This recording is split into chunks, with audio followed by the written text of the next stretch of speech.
PSU bank shares rally as RBI eases bankruptcy provision requirements, SBI, PNB surge over 2%. India's state-run bank shares rallied on Thursday after the Reserve Bank of India, RBI, lowered the amount the lenders needed to set aside as of in March for their loans to nearly 40 companies that are undergoing bankruptcy resolution proceedings. The RBI has allowed banks to have a minimum provisioning cover of 40% on secured loans to those companies, lower than the minimum 50% had earlier wanted them to set aside for those loans, according to bankers and a letter seen by Reuters.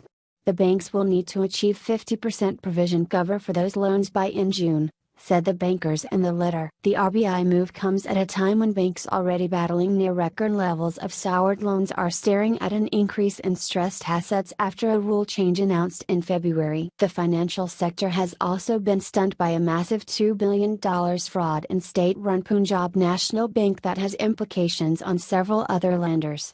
PNB has agreed to pay the counterparty banks for any loss from the fraud. The RBI previously gave a go-ahead to PNB to spread the provisions for the fraud-related losses over 4 quarters, banking sources have said.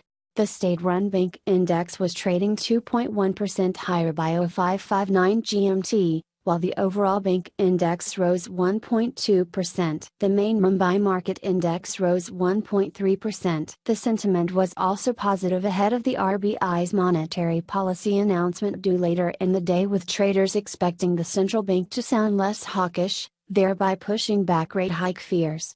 Get live stock prices from BSE and NSE and latest NAV, portfolio of mutual funds. Calculate your tax by income tax calculator. Know market's top gainers, top losers, and best equity funds. Like us on Facebook and follow us on Twitter.